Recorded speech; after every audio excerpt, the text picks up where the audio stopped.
जोहार साथियों, आज हम इंडियन रॉबिन हुड के नाम से मशहूर आदिवासी स्वतंत्रता सेनानी टंटिया भील के बारे में बात करेंगे। ये वीडियो टंटिया भील के इतिहास को लेकर नहीं है। आज हम सिर्फ इस बात का जिक्र करेंगे कि जिस वीर टंटिया भील को अंग्रेज़ों की सेना, राजे रजवाड़ों की सेना मिलकर भी नहीं पकड़ पा रही थी, आखिर उस आज़ाद भील टंटिया को किस तरह अंग्रेज़ों ने धोखे से पकड़ा और किसने पकड़वाया। जिसके कंधे पर हर समय बंदूक टंगी रहती थी।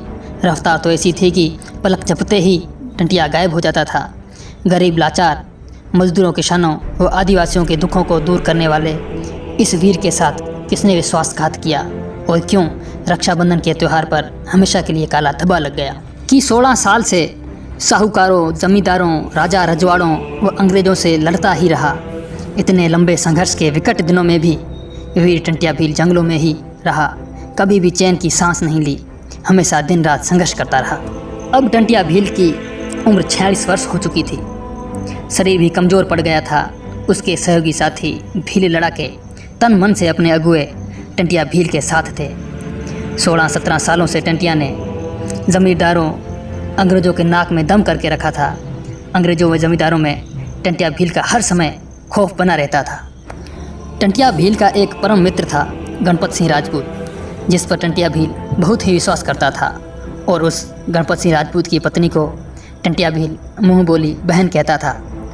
टंटिया भील इस गणपत सिंह राजपूत के घर आता जाता रहता था। ये गणपत सिंह राजपूत बाणेर गांव का रहने वाला था।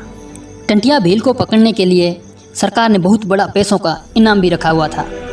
एक दिन टंटिया भील के मित्र गणपत सिंह राजपूत के मन में आया कि अंग्रेजी सरकार टंटिया भील को दिन रात ढूंढती फिरती है और उस पर एक बड़ा इनाम भी रखा है। क्यों ना मैं इस अंग्रेजी अफसरों से मिलकर टंटिया भील को पकड़ा दूं, जिससे मुझे बड़ा पैसों का इनाम भी मिलेगा, नौकरी भी मिलेगी और इन गोरों में मेरी इज्जत भी हो जाएगी। मैं भी एक अमीर, बड़ा पैसे वाला बन जाऊंगा। इस नीच सोच को मन में रखकर गणपत सिंह राजपूत थानेदार मनजीत सिंह से जाकर गुप्त रूप से मिला और थानेदार मनजीत सिंह से कहा कि मैं टंटिया भील का परम मित्र हूँ। टंटिया भील मुझ पर आंख बंद करके विश्वास करते हैं। मैं अंग्रेजी सरकार की मदद करके टंटिया भील को पकड़ा दूं तो मुझे सरकार की तरफ से क्या मिलेगा। थानेदार मनजीत सिंह गणपत राजपूत की बात सुनकर बहुत खुश हुआ, क्योंकि अंग्रेजी सरकार ऐसे ही टंटिया के विश्वासी आदमी की तलाश में थी, जिसे वो अपना जासूस बनाकर आसानी से टंटिया भील को पकड़ सके, क्योंकि अंग्रेजी सरकार हर बार टंटिया भील को पकड़ने में विफल रही थी। इस बार तो टंटिया का खास आदमी सामने से चलकर आया था। तब थानेदार मनजीत सिंह ने गणपत राजपूत से कहा कि यदि टंटिया को आप पकड़वा लेते हो तो मैं उच्च अधिकारियों से बात करके ये बड़ा इनाम आपको दिलाऊंगा और सरकार में आपको नौकरी मिलेगी तथा आपको बीच बीच में इस जासूसी के लिए पैसे भी मिलते रहेंगे। इस प्रकार की बात करके गणपत खुशी खुशी अपने घर आया और बड़े बड़े सपने देखने लगा तथा अब गणपत राजपूत ने टंटिया भील से और भी अधिक मेल मिलाप बढ़ा दिया। कुछ ही दिनों में गणपत सिंह ने अंग्रेजी फ़ौज को टंटिया के ठिकानों की सूचना 1-2 बार दी, पर बहादुर टंटिया उनके हाथ नहीं लगा। गणपत सिंह राजपूत ने सोचा कि ऐसे तो टंटिया भील फ़ौज से पकड़वाएगा नहीं, क्योंकि टंटिया बहुत ही होशियार व तेज है। इस प्रकार इसको पकड़ने के लिए एक विशेष दिन व खास योजना की ज़रूरत पड़ेगी।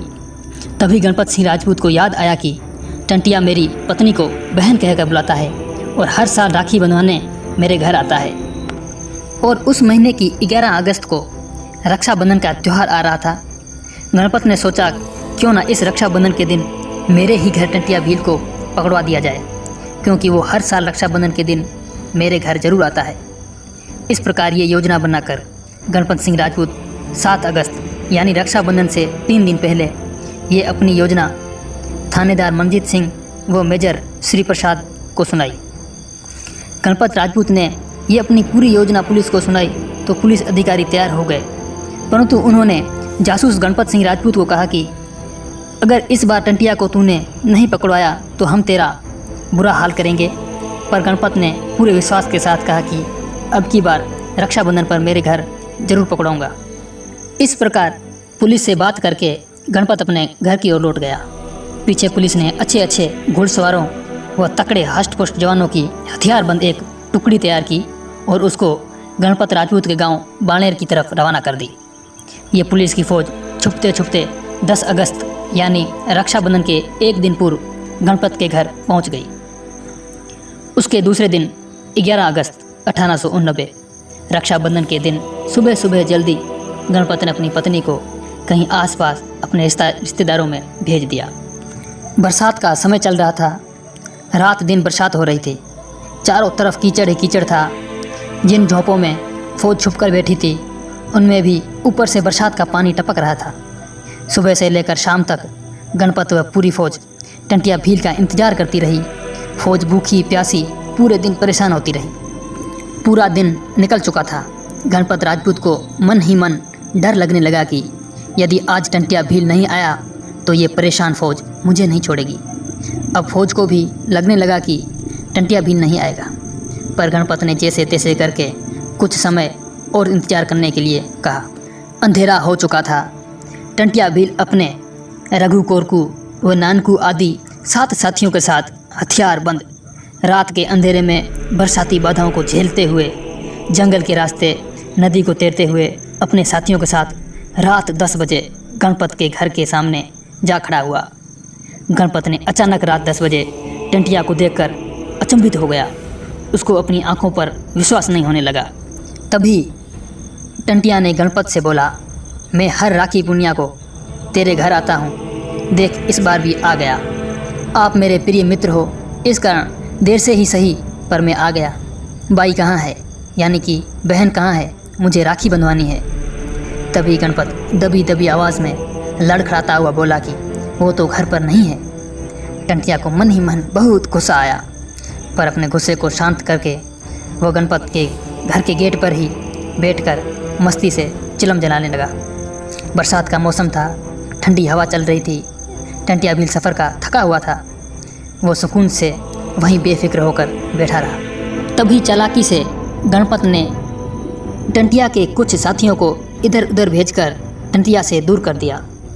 टंटिया भील बिना किसी शक शबा के गणपत से बातें करने लगा। गणपत सिंह उससे बातें करते हुए कहने लगा कि आप बहुत थक गए होंगे, रात भी बहुत हो चुकी है, अब आपको थोड़ा आराम करना चाहिए।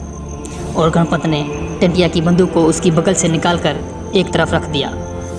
टंटिया भील सुकून से आराम करने लगा, क्योंकि गणपत राजपूत पर उसको पूरा विश्वास था और उसका प्रिय मित्र भी तो था। जैसे ही वीर टंटिया भील को नींद आने लगी, तब गणपत राजपूत ने फौज पुलिस को इशारा कर दिया। पुलिस तो पहले से तैयार ही बैठी थी। अचानक चांदनी रात के अंधेरे में टंटिया भील पर धावा बोल दिया गया। टंटिया अचानक हड़बड़ाहट में उठा और अपने बगल में हाथ फेरा तो बंदूक तो थी ही नहीं। टंटिया के बचे साथियों ने पुलिस पर गोलियां चलाई, पुलिस ने भी गोलियां चलाई। ये आवाज़ सुनकर टंटिया के बाहर गए साथी भी टंटिया की तरफ दौड़े। तब तक गणपत के घर को फौज ने चारों ओर से घेर लिया था। खाली हाथ विवश टंटिया भील को पुलिस ने गिरफ्तार कर लिया था। बाकी बचे इक्के दुक्के साथी ऐसी परिस्थिति को देखकर वहाँ से निकल चुके थे। पुलिस टंटिया भील के हाथ बांधकर ले जा रही थी, पर टंटिया अपने परम मित्र गणपत राजपूत को देखता ही रहा था। साथियों, इस प्रकार रक्षाबंधन के दिन राखी बंधवाने के आड़ में क्रांतिकारी वीर टंटिया भील को धोखे से पकड़वाया गया। इस कारण टंटिया भील को चाहने वाले आदिवासी भीलों ने रक्षाबंधन को मनहूस माना और रक्षाबंधन से नफरत हो गई। इन आदिवासियों ने प्रण लिया कि हम राखी कभी नहीं बंधवाएंगे और इस दिन शोक व्यक्त करेंगे। हमें भी टंटिया भील की शहादत को नहीं भूलना चाहिए। अपने आदिवासी भील क्रांतिकारी की याद में हमें रक्षाबंधन के दिन दुख व्यक्त करना चाहिए और वीर टंटिया भील को याद करना चाहिए। यदि उस दिन हमारे क्रांतिकारी टंटिया भील राखी नहीं बंधवाने जाते तो ना ही वो पकड़े जाते और ना ही उन्हें फांसी होती। इस पकड़े जाने के कारण सरकार ने टंटिया भील को 19 अक्टूबर 1889 को फांसी की सज़ा सुनाई और 4 दिसंबर 1889 को अमर शहीद टंटिया भील को फांसी दे दी गई। टंटिया भील की अंतिम इच्छा थी कि उसे अपनी पत्नी व अपने बच्चों से मिलने दिया जाए, पर सरकार ने उसकी ये अंतिम इच्छा पूरी नहीं की और फांसी पर लटका दिया। हमें हमारे पुरखों शहीदों को भूलना नहीं चाहिए। साथियों, टंटिया भील की इस कहानी को अपने घर में बीवी बच्चों को ज़रूर सुनाएं और उन्हें जागृत करें। साथियों, सच यही है कि इस रक्षाबंधन से आदिवासियों का कोई संबंध नहीं है और ऐसे मनहूस दिवस को छोड़ने में क्या हर्ज है। जिसके कारण हमारा स्वतंत्रता सेनानी टंटिया भील मारा गया। कृपया रक्षाबंधन के दिन राखी ना बंधवाएं। उस दिन भील योद्धा टंटिया भील को याद करें। जय जोहार।